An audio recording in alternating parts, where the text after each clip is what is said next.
Si Dante ay isang half-demon na nagtatrabaho bilang isang devil hunter. Karamihan sa mga trabaho na tinatanggap niya ay may kinalaman sa mga hindi maipaliwanag na pangyayari at pati na din sa nagkalat na mga devil sa mundo ng mga tao. Isang gabi ay pumasok siya sa isang bar para isagawa ang trabahong ibinigay sa kanya. Umorder siya ng strawberry sundae dahilan para isipin ng bartender na isa lang siyang ordinaryong tao. Ngunit matapos niyang sabihin na sumasakit ang kanyang ilong dahil sa umaalingasaw na amoy ng dugo ay dito na nang hinala ang bartender. Nang marinig ng mga nagsusugal sa kanyang likuran ang kanyang mga sinabi ay kumilos na ang mga ito para atakihin siya. Mga devil pala ang mga ito pero dahil sa gamit niyang sandata ay wala ding nagawa ang mga ito. Sinubukan pa ng bartender na magtago pero hindi niya din ito pinalampas. Kaya nag-transform na din ito na siya namang kanina pa niya hinihintay. Kinabukasan ng umaga ay bumisita sa kanyang opisina ang kanyang kaibigan at nagbibigay sa kanya ng trabaho na si Morrison. May dala itong bata na nagngangalang Patty na siya umanong tagapagmana ng mga kayamanan ng Lowell family. Anak ito sa labas ng namayapang head ng Lowell family pero matapos mabasa ang huling habilin ay napag-alaman na ito pala ang pinamanahan ng kayamanan. Trabaho ni Dante na madala ito pabalik sa Lowell Mansion bago mag-alas 6 bukas ng gabi. Ayaw sanang tanggapin ni Dante ang trabaho na ito kaya nakipagpustahan na lang sa kanya si Morrison. Ngunit sa kasamaang palad ay natalo siya sa pustahan kaya wala na siyang nagawa kundi tanggapin ang trabaho. Kagad silang bumiyahe ni Patty pero makalipas lang ang ilang oras ay bigla na lang siyang may naramdamang devil. Nais ng devil na ito na iligpit si Patty at nang makita niya ito na nasa kasalubong lang nilang truck ay kaagad niya itong iniligpit. Kasalukuyan namang namramroblema na ang ibang kapatid na lalaki ni Patty na baka magpakita nga siya bukas. Gayunpaman ay kalmado lang ang isa nilang kapatid na parang may nakahanda na itong plano. Pagkasakay nila Dante ng tren ay may isang lalaki ang nakiusap kay Patty kung pwede umano itong tumabi sa kanya. Pero pagkadaan nila sa tunnel ay nagulat na lang si Patty nang makita ito na duguan na. Kagad silang inimbestigahan kaya napagbintangan si Dante dahil siya lang ang walang alibay. Dahil dito ay sinabi ni Dante na mayroon pa silang isang kasama na iniligpit naman niya kaagad pagkadaan nila sa sumunod na tunnel. Dito na nalaman ng lahat na isa palang devil ang lalaking tumabi kay Patty. Pagkalabas nila ng estasyon ay dito na napagtanto ni Patty na baka pati siya ay hinahabol na din ng mga devil. Minabuti nila na magpalipas muna sa malapit na inn at nakita ni Patty dito ang poster na kahawig ng kanyang ina. Pagkapasok nila sa kanilang kwarto ay dito na naikwento ni Patty ang totoong nangyari talaga sa kanyang ina. Hinahabol umano ng mga devil ang kanyang ina at ito ang rason bakit dinala siya nito sa bahay ampunan. Makalipas ang ilang oras habang mahimbing na ang tulog ng lahat ay bigla na lang nagising si Patty. Kaya nang magising si Dante ay dali-dali niyang tinanong ang receptionist na si Sid dahil nawawala na si Patty. Matapos nitong sabihin na hindi nito alam kung nasaan si Patty ay dito niya na pinaulanan ng bala ang poster dahilan para mag-transform ito sa totoo nitong anyo. Akala ni Sid ay ito na ang pagkakataon niya para mailigpit si Dante kaya nilinaw ni Dante na hindi siya kayang mapatay ng gamit nitong baril. Dahil sa takot ay dinala siya sa itinurong lugar ni Sid kay Patty kung saan makikita ang babae na nasa poster. Pagkadating ni Patty dito ay nakita niya ang kanyang ina na nagtatanghal kaya kaagad siyang lumapit dito. Ngunit ilang sandali lang ay dito na ito nag-transform bilang isang devil. Pagkaatake ng ibang devil ay sakto namang dumating din dito si Dante at pinaulanan sila ng bala. Nilabanan ni Dante ang mga ito kaya sinamantala naman ni Sid ang pagkakataon para iligpit na si Patty. Ngunit hindi niya ito nagawa matapos siyang takutin ni Dante. Pagsapit ng alas 6 ay bigla na lang may dumating na babae sa Lowell Mansion na nagpakilalang siya umano si Patty Lowell. Dito na nag-transform sa anyong devil ang isa sa kapatid ni Patty at inatake ang dalawang kapatid nito dahil siya lang umano dapat ang magmana sa kayamanan ng kanilang pamilya. Buti na lang ay dumating dito sila Dante bago pa nito mailigpit ang babae. Dito na nalaman ni Dante na ang babaeng ito pala ang nag-request para dalhin niya si Patty dito nang sa gayon ay mabayaran nito ang mga kasalanan na nagawa niya. Muling bumangon ang devil pero hindi pa din ito binigyan ng pagkakataon ni Dante na makaganti. Nagpasya si Patty na hindi tumira sa mansyon at mas pinili niya na manirahan sa opisina ni Dante. Kaya nang problema tuloy si Dante matapos lagyan ng dekorasyon ni Patty ang buong opisina niya. Ilang sandali lang ay biglang dumating ang isa pang devil hunter na si Lady at dating nakasama ni Dante sa trabaho. Mayroon itong trabaho at nais nito na makasama si Dante sa trabahong ito. Ngunit tumanggi si Dante dahil puro walang kwenta ang mga trabaho na ginagawa nila. Pero sa huli ay pumayag na lang din siya at isa pa ay may malaki din siyang utang kay Lady na kailangan niyang bayaran. Nalaman niya na galing pala sa Highway Department ang trabaho at may kinalaman ito sa grupo ng mga bikers na Devil's Nest. Sa ngayon ay hindi pa din masyadong maintindihan ni Lady ang iniisip ng Highway Department kaya siya nagpasya na isama si Dante. Kinausap niya ang leader ng mga bikers na si Vincent para pakiusapan ito na umalis sa lugar. Ngunit tumanggi lang ito dahil mayroon umano siyang hinihintay na makakalaban niya na siyang dahilan bakit nasawi ang kanyang kuya. Iminungkahi ni Lady na magkarera na lang umano sila ni Dante at kung matalo siya ay kailangan nilang umalis dito. Hindi naman ito inatrasa ni Vincent kaya kaagad silang nagumpisa. Dahil tumanggi si Dante na magsuot ng helmet ay hindi na din nagsuot si Vincent. Pagkasimula nila ay ipinakita ni Dante na hindi din siya basta-basta pagdating sa kaarerahan. Dahil dito ay ginamit na ni Vincent ang turbo ng kanyang motorsiklo. Wala siyang kaalam-alam na ito pala ang hinihintay ng nakalaban ng kanyang kuya. Kaya pagkadaan nila sa tulay ay nagparamdam na ito dahilan para punteryahin na ni Dante ang motorsiklo ni Vincent. Bigla na lang nitong nakita ang kanyang kuya kaya mas binilisan pa nito ang takbo. Dahil alam na ni Dante ang mga nangyayari ay pinunterya niya ang mismong tulay. Nang maabutan niya si Vincent ay wala na ito sa katinoan hanggang sa sumemplang na lang ito. Dito na kumilo si Lady at matapos nitong ibigay kay Dante ang rebellion ay sinimulan niya ng punteryahin ng Devil. Hinabol ito ni Dante at nang maunahan niya ito ay dito na ito nag-transform. Matapos niya itong mapuruhan ng kanyang rebellion ay sinundan kaagad ito ni Lady. Pagkadating dito ni Vincent ay nanlumo na lang siya na hindi pala ang kanyang kuya ang nakita niya kanina. Inakala ni Dante na malaki ang bayad na matatanggap niya sa trabaho ngunit kinabukasan ng umaga ay nalaman niya na ibinawas lang pala ito sa utang niya kay Lady. Makalipas ang ilang araw ay muling bumisita si Morrison dahil may trabaho na naman ito para kay Dante. Nagtungo sila sa mansyon ng Capulet City Mayor at ito umano ang may ipapagawa sa kanyang trabaho. Nang makaharap na nila ang mayor ay may ipinakita itong litrato ng isang lalaki na nagngangalang Brad. Gusto nito na iligpit ito ni Dante bago pa umano makuha ang kanyang anak na si Angelina.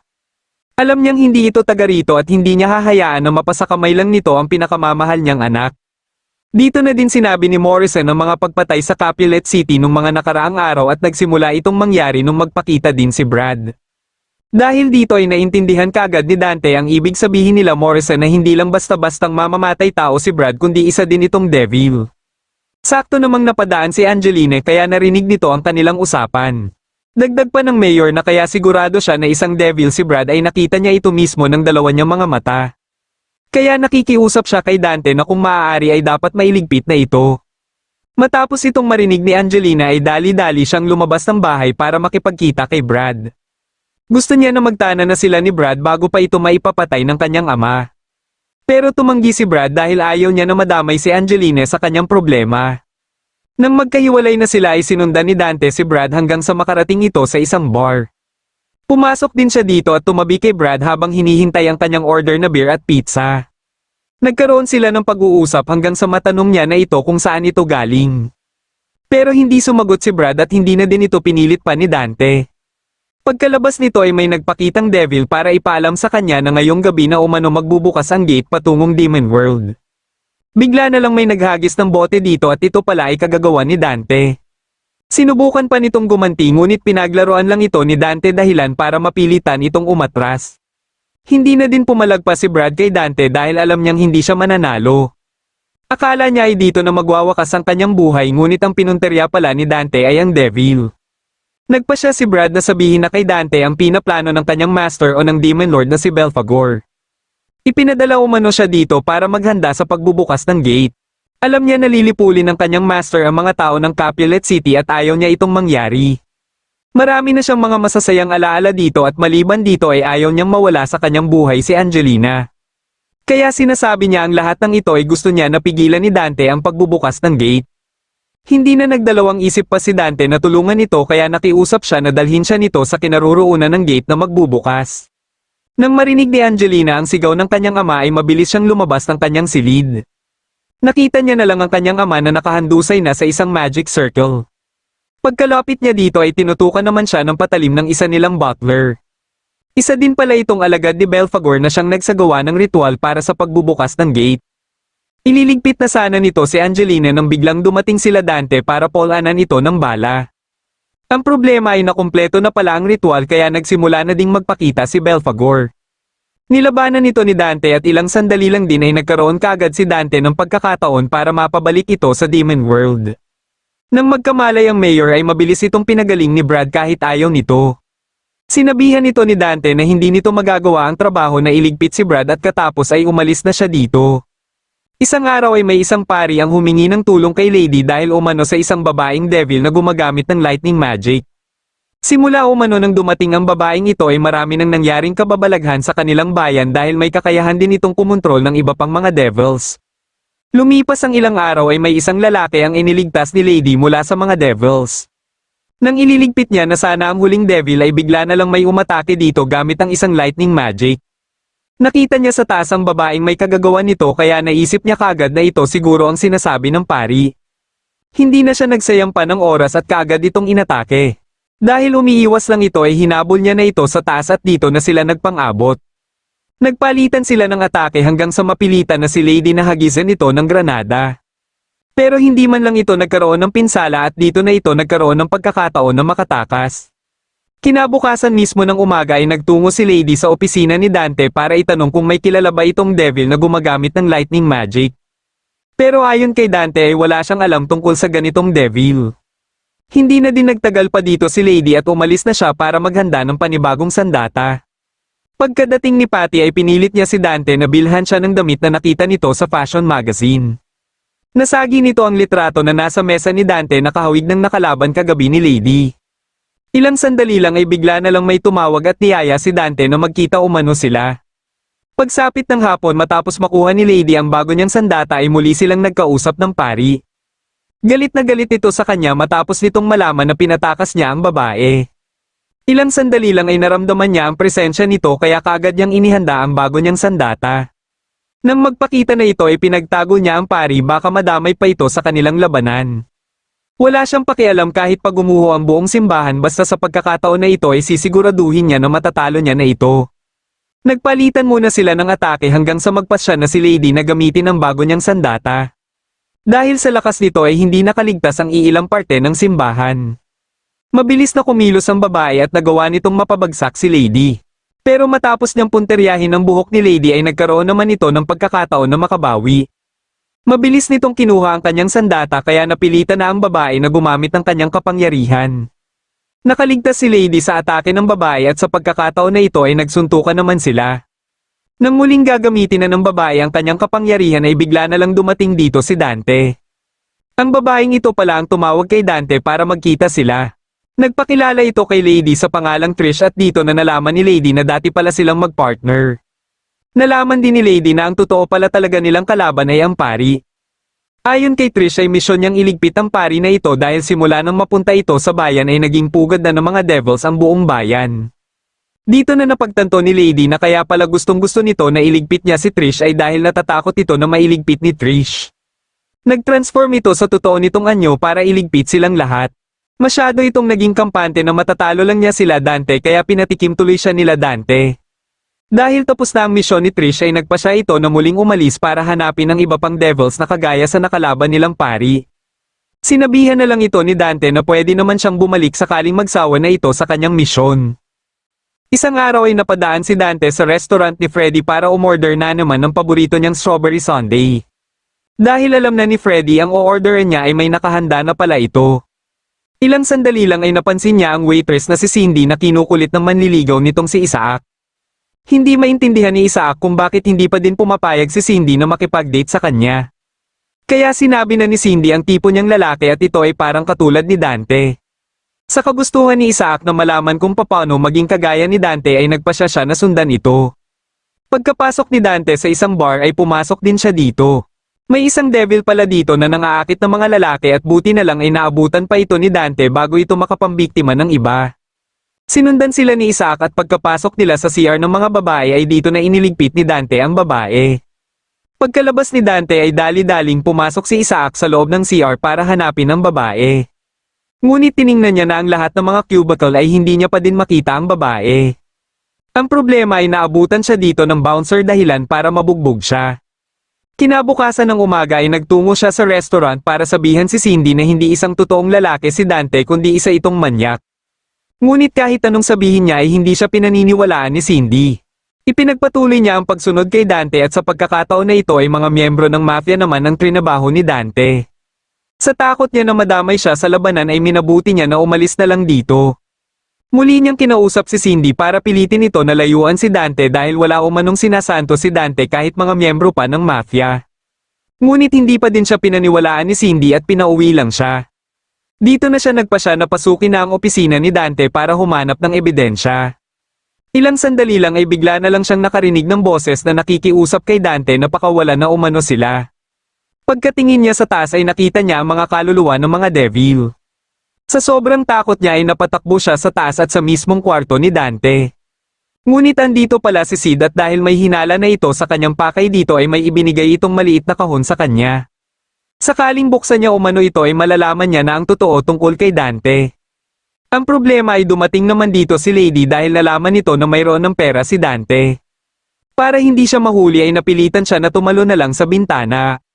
Dahil dito ay paika-ika na siya habang nakikiusap muli kay Cindy na layuan na si Dante. Pero dahil nalaman ni Cindy na pumasok siya sa bahay ni Dante nang walang problem ay nagalit lang tuloy ito. Nagpasya siya na umuwi na lang muna at dito niya na binuksan ang ibinigay ni Sid. Isa lang pala itong maliit na kampana dahilan para mas lalo lang siyang mainis.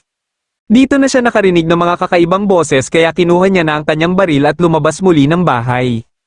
Makalipas ang ilang minuto ay bigla na lang may nagpakitang devil sa kanya. Mabilis siyang tumakbo at nang makakita siya ng basurahan ay minabuti niya na magtago dito. Pagkadating ng devil ay nakita niya si Dante na nakahanda na para labanan ito. Sa isang atake lang ni Dante ay mabilis lang niya itong nailigpit. Kaya kinabukasan ng umaga ay kinausap muli ni Isaac si Cindy para sabihin dito ang mga nangyari kagabi at ang kanyang hinala na isa ding devil si Dante. Bigla namang dumating din dito si Dante at sa takot ni Isaac ay dali-dali siyang lumabas ng restaurant. Nabanggit ni Cindy kay Dante ang mga pinagsasabi ni Isaac na isa siyang devil. Maliban dito ay nasabi din niya ang plano niya na makipag-date na kay Isaac. Ngunit napansin niya nitong mga nakaraang araw ay parang may kakaiba dito. Pagsapit ng gabi ay nagpasya na si Isaac na umalis na lang ng lugar sa takot na baka iligpit siya ni Dante. Ngunit pagkalabas niya ng kanyang kwarto ay nakasalubong naman niya si Dante. Dali-dali siyang bumalik ng kanyang kwarto pero sinusundan pa din siya ni Dante. Dito na din nakita ni Dante ang demonic bell at dahil alam niya kung ano ito ay nagpasya siya na kunin ito. Nang makababa si Isaac ay mabilis niyang pinaandar ang kanyang sasakyan bago pa siya maabutan ni Dante. Pero nang makalayo-layo siya ay nagulat na lang siya na nasa harapan niya na ito. Ginamit ni Dante ang demonic bell at ito pala ay may kakayahan na tumawag ng mga devils. Nilabanan niya ang mga ito na mabilis lang din niyang naubos. Kaya ang sunod na pinalabas niya ay hindi na basta-bastang devil. Umatake ito ng paulit-ulit pero katulad ng mga naunang devil ay hindi din ito umubra kay Dante. Ibinigay ni Dante kay Isaac ang litrato nila ni Cindy at pinayuhan ito na kung aalis ito ng bayan ay dapat nagpaalam man lang ito kay Cindy. Dahil kung hindi ay baka hindi siya masundan ni Cindy kahit gustuhin pa nito. Katapos ay minabuti ni Dante na sirain na din ang demonic bell. Isang araw ay napatanong si Patty kay Dante kung bakit may isang disc record siyang inilagay sa frame. Ito pala ang palaging pinapatugtog dati ni Dante bago ito magasgasan at dahil hindi niya ito maitapon ay iniligay niya na lang ito sa frame. Ngunit hindi na siya makabili pa ng ganito dahil hindi niya alam ang pangalan ng kumanta at ang pamagat ng kanta. Makalipas ang ilang araw ay tinanggap ni Dante ang trabaho mula kay Morrison para magsilbing bodyguard sa mga treasure hunters. Sa abandonadong gusali na pupuntahan nila ay may secret room na nadiskubre dito at may mga hindi pa naipapatugtog na mga records ang himalang andito pa din. Habang nagsisimula na sa panggagalugad ang mga treasure hunters ay nakausap ni Dante ang isa sa kanila na si Tim. Ilang sandali lang ay nakiusap kay Tim ang iba niyang kasamahan na magpatugtog para man lang ganahan sila. Pinili ni Tim na patugtugin ang kanta ng kilalang rock queen na si Elena Houston dahil espesyal ito sa kanya. Habang pinapatugtog na nila ito ay may isang devil ang nakarinig. Kaya makalipas lang din ng ilang minuto ay bigla na lang silang inatake ng mga alagad nito. Pero dahil andito si Dante ay mabilis lang nilang inubos ang mga ito. Dito na kumilos ang devil para atakihin silang lahat dahilan para tumilapon si Tim. Nang makita ng devil si Tim na duguan ay bigla na lang itong napatigil. Nakita ito ni Tim at tinawag niya ito sa pangalang Elena kaya dito na ito umatras. Matapos magamot ang sugat ni Tim ay dito na nito ikwinento kay Dante kung ano ang relasyon nila ni Elena. Magkababata pala silang dalawa at dahil sa angking talento ni Elena sa pagkanta ay gumawa siya ng paraan para matupad ang mga pangarap nito. Nakabuo sila ng banda at dito na nag-umpisang kumanta si Elena sa mga gig. Pero hindi naging madali ang lahat dahil nahirapan siya na makipagnegosasyon sa mga record label. Kaya nainip na din si Elena hanggang isang araw ay natupad din sa wakas ang kanilang pangarap. Matapos may release ang first album ni Elena ay mas lalo pa siyang sumikat. Hanggang sa mapansin niya ang pagbabago sa ibang fans na nakakarinig ng kanta ni Elena.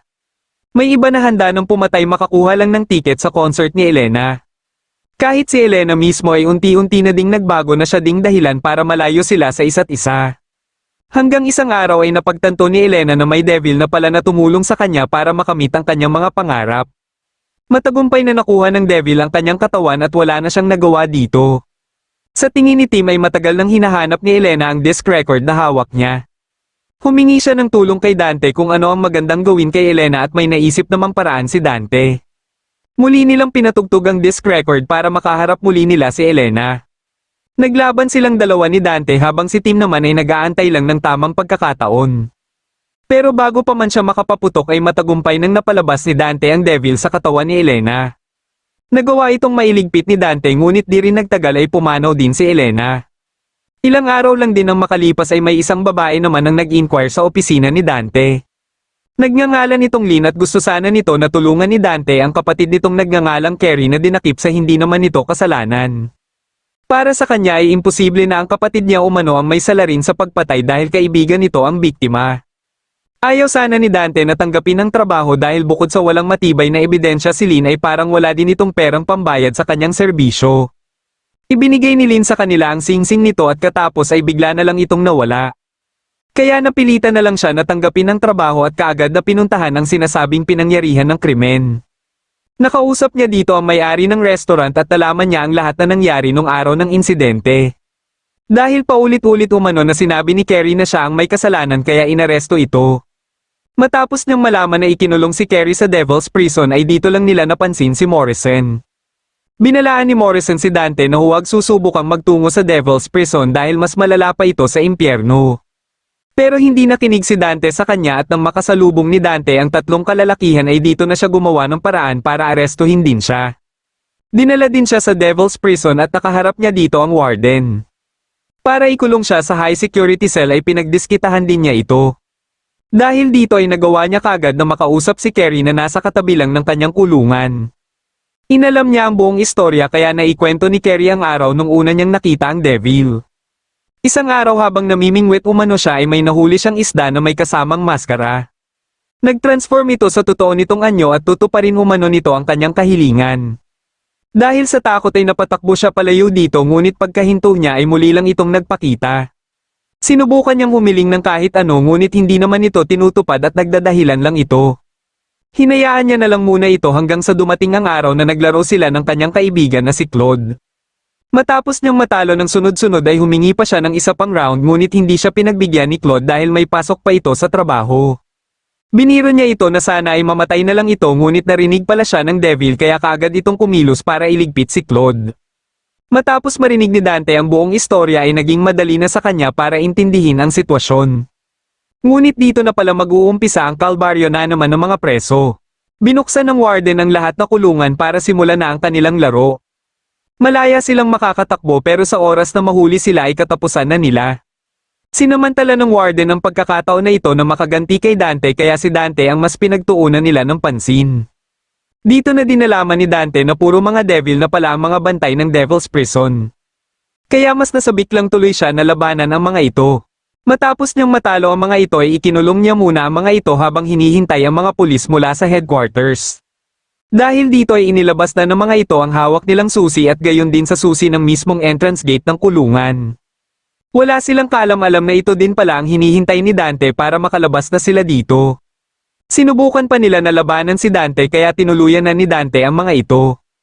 Bumalik sila sa pinangyarihan ng insidente at nakalaro ni Dante dito si Lady. Ilang sandali lang ay dito na nagpakita ang devil at inatake si Dante. Napilitan itong lumabas pero hindi pumayag si Dante na basta-basta na lang itong makakatakas. Ilang minuto din silang nagpalitan ng atake dahilan para madamay ang ibang gusali. Pinunterian ni Dante ang billboard at dito niya na napabagsak ang devil.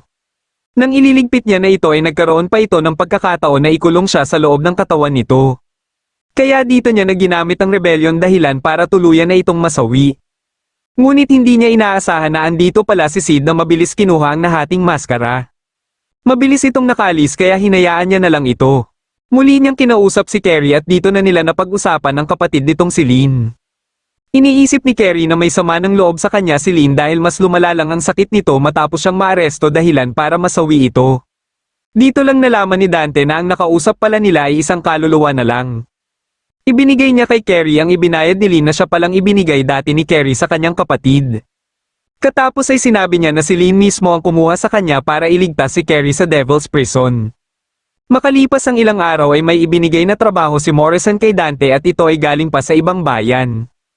Pagkapasok ng kliyente ay nagpakilala ito sa pangalang Ernest at tinawag si Dante sa pangalang Tony. Pinagkakamalan pala nito si Dante na siyang kababata umano nito. Ayon dito ay may nakita na umano itong ebidensya para malinis ang pangalan ni Tony at ang ina nito dahil ang talagang may salarin sa nangyaring insidente sa kanilang bayan ay isang devil. Dahil hindi pa maintindihan ni Dante ang buong istorya ay ipinaliwanag na lang sa kanya ni Morrison ang lahat pagkaalis ni Ernest. 20 taon na ang nakakaraan sa port town ng Morris Island ay nilamon ng apoy ang bayan na ito na nagdahilan sa pagkasawi ng maraming tao. Ayon sa ibang nakaligtas ay may hukbo umano muna ng mga devils ang umatake sa bayan bago mangyari ang pagsunog. Pero ayon naman sa iba ay ang ina umano ni Tony ang nagsimula ng sunog. Dahil sa galit ng mga tao sa kanya ay umalis sila ng bayan kasama si Tony. Ayon kay Morrison ay nakatanggap na lang siya ng tawag na dalhin niya umano ito kay Tony the Devil Hunter. At dahil si Dante lang naman ang kilala niyang Devil Hunter ay dito niya ito dinala. Tinanggap ni Dante ang trabaho at nagtungo siya sa Morris Island. Sinalubong siya dito ni Ernest at kahit paulit-ulit niyang sinasabi na hindi siya si Tony ay hindi pa din ito naniniwala. Nang malaman niya na may nagsabi lang dito tungkol sa kanya ay nakiusap siya na dalhin siya sa taong ito. Nagtungo sila sa circus tent at pagkapasok niya dito ay narinig niya ang boses ni Sid. Pero hindi ito nagpakita sa kanya kaya dumiretso na sila kay Miss Margaret na siyang guro nila nung mga bata pa sila. Dito na nila sinabi ang tungkol sa devil at ito ay matatagpuan umano sa isang ruins. Matapos nila dito ay dinala na si Dante sa mismong bahay ni Ernest. Nakilala ni Dante dito ang asawa ni Ernest na si Elise. Nang maghahanda na sana si Elise ng kanilang hapunan ay minabuti ni Ernest na siya na lang ang gumawa nito at kausapin na lang umano ni Elise si Dante. Habang nag-uusap sila ay naikwento ni Elise ang lahat na pinagdaanan ni Ernest sa pagbabakasakali na makahanap ng ebidensya para mapatunayan na inosente sila Tony. Nabanggit niya ang sinasabi din ni Ernest na pangako umano nila ni Tony nung mga bata pa sila at ito ang nag-iisang hindi pa niya alam. Dahil sa naging sagot ni Dante ay dito niya na naisip na hindi nga si Dante ang Tony na hinahanap ng kanyang asawa. Gayunpaman ay nakiusap na lang siya kay Dante na magpanggap bilang Tony hanggat andito ito sa bayan. Kinabukasan ng umaga ay nagpasya na si Ernest na puntahan ang ruins para tawagin ang devil dito. Matapos malaman ni Dante ang kinaroroonan ng ruins ay dali-dali din siyang nagtungo dito. Ilang sandali lang ay matagumpay nang napalabas ni Ernest ang devil. Pagka-atake nito sa kanya ay saktong dumating din dito si Dante para iligtas siya. Habang nilalabanan nito ni Dante ay sinabihan ni Dante si Ernest na tumakbo palayo dahil alam niya na siya ang pakay ng devil na ito. Wala itong ibang nais kundi ang dugo ni Dante dahil kung makakuha umano ito ng dugo mula sa kalahating tao at kalahating devil ay siguradong kaya na nitong maghari sa Demon World. Dito na muling naalala ni Ernest na si Tony din ang talagang pakay ng devil na umatake dati sa kanilang bayan. Dahil sa pinsalang natamo niya sa ulo ay nawala na din siya ng malay at nang magising siya ay nasa hospital na siya. Kagad niyang hinanap ang devil at nang malaman niya na umalis na si Dante ay mabilis siyang lumabas. Dito niya na inilabas ang sama ng loob niya sa kaibigan niyang si Tony. Dahil sa paghahanap umano ng devil sa kanya ay nagdahilan tuloy ito para masawi ang iba nilang kababayan. Hindi na ito inintindi pa ni Dante at nagpatuloy lang siya sa paglalakad. Ilang araw lang din pagkabalik niya sa kanyang opisina ay may kliyente na nagngangalang Sarah ang bumisita sa kanya. Humihingi ito ng tulong sa kanya tungkol sa asawa nitong si Paul na naadik sa sugal. Nababahala ito na baka dumating ang oras na ikasawi din ng kanyang asawa ang pagsusugal. Dahil hinihinalang may kinalaman dito ang isang devil ay tinanggap ni Dante ang trabaho. Sumakay sila sa isang casino ship kung saan dito nagsusugal si Paul. Para maimbestigahan nila ng maayos si Paul ay nakipaglaro si Dante dito habang si Lady naman ang nagsilbi nilang card dealer. Maliban kay Paul ay kasama din nila sa mesa sila Joe, Amanda at Santa Claus. Nang matapos ang unang round ay natanong ni Joe kung may nakakakilala ba sa kanila sa kilalang sugarol na may palayaw na king. Naging kilala ito dahil lahat na natatalo nito sa sugal ay kaagad na binabawian ng buhay. Dahil dito ay muling naalala ni Dante ang mga sinabi ni Morrison tungkol kay King. Ito ang hinihinala nilang devil na kinakatakot ni Sarah na posibleng makalaro ni Paul. Ipinakita ni Morrison ang sulat na ipinadala umano ni King para imbitahan sila sa casino ship at may kasama itong pocket watch. Nagpatuloy sila sa kanilang paglalaro at sa round na ito ay sila Joe at Paul na lang ang lumaban. Para masigurado ni Joe ang kanyang panalo ay may ginawa siyang trick. Ngunit hindi niya inaasahan na mananalo pa din si Paul sa kanya. Ilang segundo lang ang makalipas ay binawian na siya ng buhay kaya nakumpirma na nila na isa nga sa kanila si King. Nagkaroon muna sila ng break habang inilalabas ni Lady ang katawan ni Joe. Nang pabalik na sana siya ay nakita niya si Sarah kaya nagkaroon muna sila ng pag-uusap. Kahit nalaman ni Sarah na hindi pa naman natatalo ang kanyang asawa ay wala pa din siyang balak na makipagkita dito. Nagpasya si Patty na siya na muna ang papalit sa pwesto ni Dante kaya nagkaroon muna ng pag-uusap sila Dante at Morrison. Matapos nilang mag-usap ay pinalitan na ni Dante si Patty na kanina pa pala hindi makapagdesisyon. Ginamit ni Santa Claus ang kanyang talento sa pagbasa sa posibleng iniisip ng kanyang mga katunggali. Sa tingin niya ay si Amanda lang ang may magandang baraha sa kanila. Pero dahil sa ginawa nito na parang nagkukunwari ay naisip niya kagad na wala itong magandang baraha. Dahil dito ay nag-all-in na siya sapagkat sigurado na siya sa kanyang panalo. Ngunit hindi niya akalain na nahulog lang pala siya sa pagkukunwari din na ginawa ni Amanda. Dahil naubos na ang kanyang chips ay binawian na din siya ng buhay. Ipinagpatuloy pa din nila ang kanilang laro kahit sigurado na sila na isa nga sa kanila si King. Makalipas ang ilang round ay tuluyan ng natalo si Amanda dahilan para ikasawi niya ito kaagad. Dahil dalawa na lang sila na natitira ay mas lalo lang nasabik si Paul sapagkat kung matalo niya umano si Dante ay ibig sabihin lang nito na siya si King. Kagad niyang pinaumpisahan ang sunod na round para magkaalaman na kung sino talaga si King. Sa sobrang pagkakampante niya sa kanyang baraha ay nag-all-in na siya. Ito pala ay dahil mayroon siyang Royal Straight Flush ngunit Royal Straight Flush din pala ang kay Dante. Pero dahil spades ang hawak ni Dante ay siya ang panalo sa kanila. Humingi na lang ng tawad si Paul sa kanyang asawa bago siya bawian ng buhay. Ngunit bigla namang pinaputokan ni Dante si Lady na parang wala na ito sa kanyang sarili. Gusto niyang makipagpustahan kay Lady at ang una umanong makatama sa kanilang puso ang siyang panalo. Hindi ito inatrasa ni Lady at dahil sa bilis niya ay naunahan niya si Dante. Dito na nagpakita sa kanila si Sarah na siya palang devil na hinahanap nila dito. Siya ang pumipili kung sino ang gaganap bilang king na siyang pinagkakalooban niya ng kanyang kapangyarihan para swertihin ito sa sugal. Nang mag-transform ito sa devil form nito ay dito na ito pinaputokan ni Dante. Hindi ito makapaniwala na buhay pa si Dante matapos itong mapuruhan ni Lady. Kaya ipinakita ni Dante ang pocket watch na siya palang tinamaan ng bala. Sa una pa lang ay alam na ni Dante na ito ang may dala ng kapangyarihan para sa gaganap bilang king. Ito ay matapos mawala din sa katinoan si Patty nung isinuot niya ito. Kaya nagpasya siya na suotin ito nang sa gayon ay mapanalunan niya ang bawat laro kahit pamasapian siya ng mahika na inilagay dito basta ang importante ay mapalabas niya ang devil. Naglaban silang dalawa ni Sarah pero hindi tumatalab dito ang kanyang baril. Dahil dito ay ginamit niya na ang kanyang rebellion at dito niya na napuruhan si Sarah. Lumipas ang ilang araw at habang naglalakad si Dante sa labas ay bigla na lang may umatake sa kanya. Ito pala ay si Paul na dating apprentice ng legendary Dark Knight na si Sparda. Matapos nitong makumpirma na anak siya ni Sparda ay nais nitong makuha ang kanyang kaluluwa. Ngunit bigla namang may umatake din dito at ito naman ay kagagawa ni Lady dahilan para mapilitan itong umatras. Makalipas ang ilang oras ay nagtungo sila ni Patty sa restaurant ni Freddy. Ilang sandali lang ay bigla na lang nagalit si Freddy sa isang customer na umorder din ng strawberry sundae matapos nitong sabihin na masyadong matamis ang strawberry sundae. Nang tinikman ni Dante ang in-order niyang strawberry sundae ay sumang-ayon siya sa lalaki. Dahil napahiya si Freddy ay minabuti niya na magsara muna ngayong araw.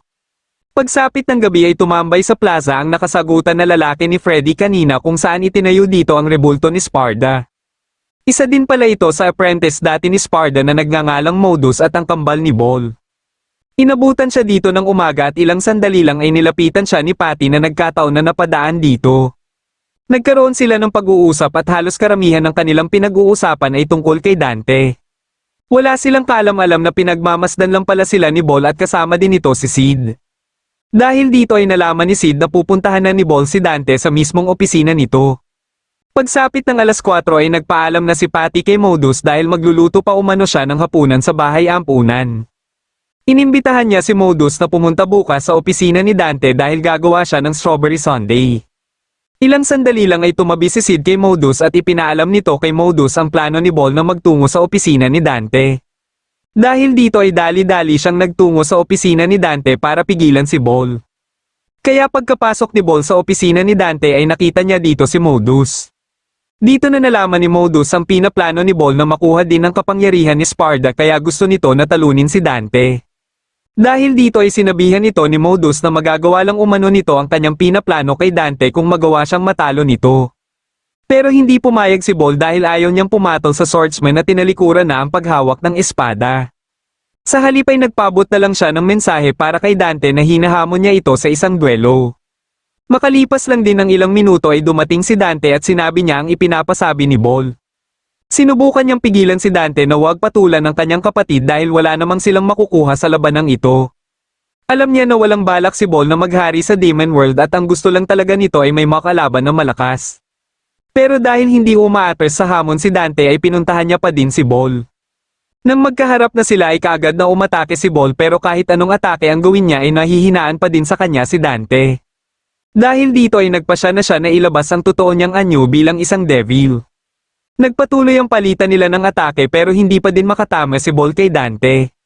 Nang tatapusin na sana ni Ball ang kanilang laban ay dito na nagkaroon ng pagkakataon si Dante na mapuruhan ito. Kagad itong nasawi kaya dali-dali itong nilapitan ni Modus na kanina pa nanunood sa kanila. Nagpasya ito na ipaghiganti ang kanyang kapatid pero ito din ang ikakasawi niya. Kaya kinabukasan na maghahanda na si Patty sa paggawa ng strawberry sundae para kay Modus ay sinabihan na lang siya ni Dante na baka hindi na makarating si Modus.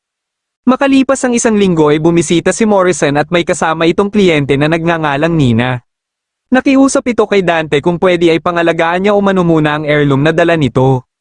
Nang mamatay ang kanyang ama ay siya ang pinagkatiwalaan ng mga laga dito ngunit isang araw 10 taon na ang nakakaraan ay bigla na lang nagsulputan ng mga devil na gustong kumuha dito. Tinanggap ni Dante ang trabaho at wala siyang kaalam-alam na ito na pala ang ina ni Patty. Pagka-uwi ni Nina ay nagkausap sila ng kaibigan niyang si Simon na siya ding nagrekomenda sa kanya na ipagkatiwala ang pendant. Mas gusto sana ni Nina na siya na lang ang humawak sa pendant dahil kaya niya naman na matalo ang mga mahihinang devil pero ayon kay Simon ay hindi pa din siya nakasisiguro na walang malakas na devil ang aatake sa kanya. Ilang sandali lang ay nagsimula ng umatake kay Dante ang ibang halimaw para kunin sa kanya ang pendant. Dahil dito ay dali-daling lumabas si Nina para pumunta sa kinaroroonan ni Dante.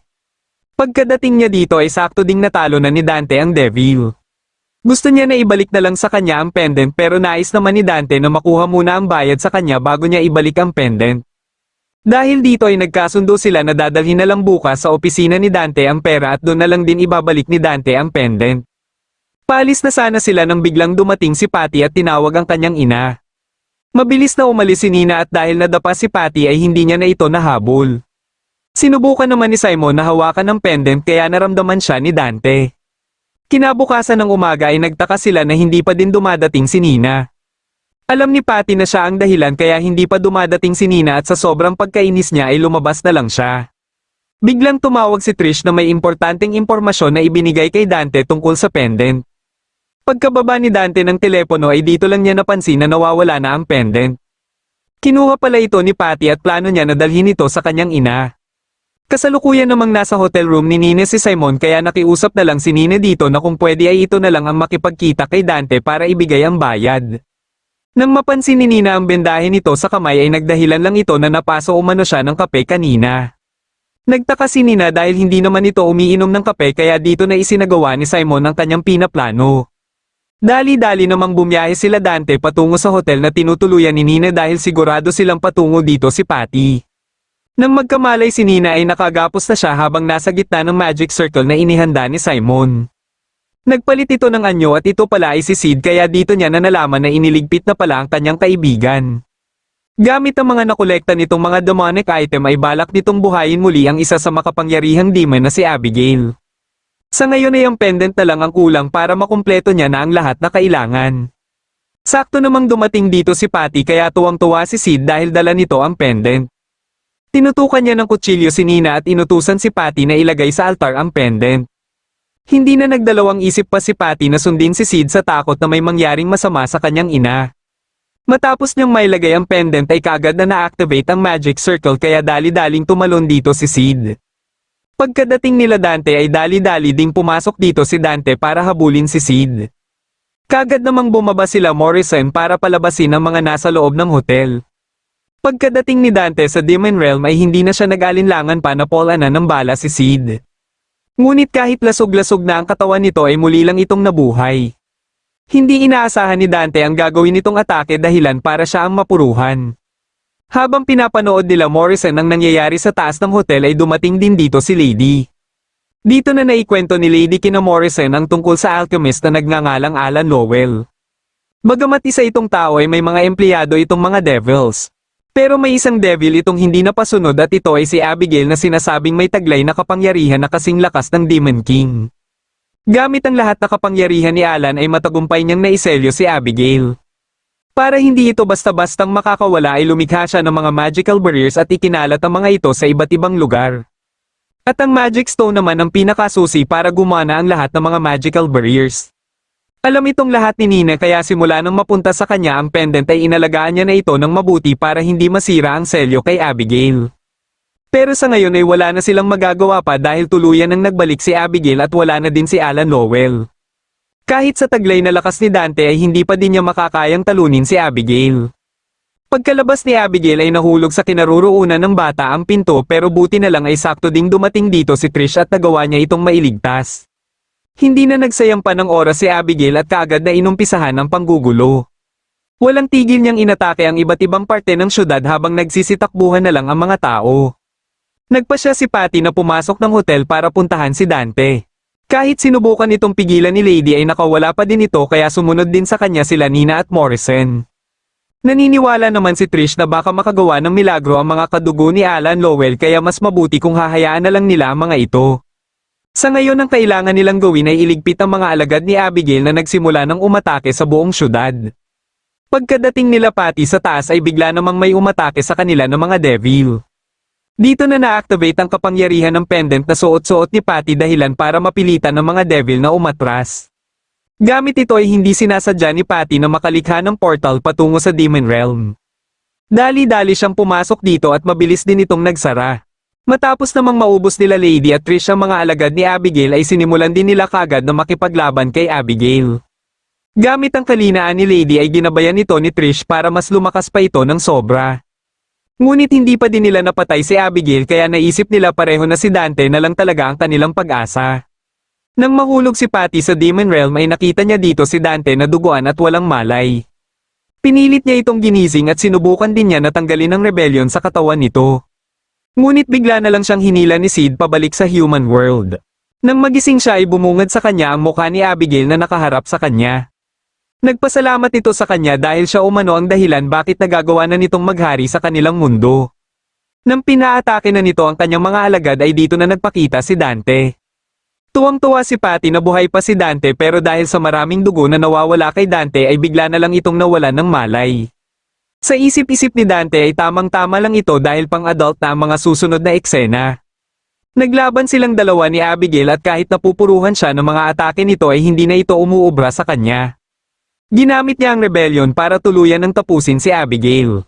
Kahit sinubukan pa nitong tapatan ng kanyang atake ay hindi pa din ito umubra sa sobrang lakas ng kanyang atake. Pagkabalik nito sa anyong Sid ay hindi na din siya nagsayang pa ng oras at tinuluyan niya ito kaagad. Pagkalabas niya ng gusali ay dali-dali siyang niyakap ni Patty. Dahil nahanap na din naman na nito ang kanyang ina ay dito na din sila maghihiwalay.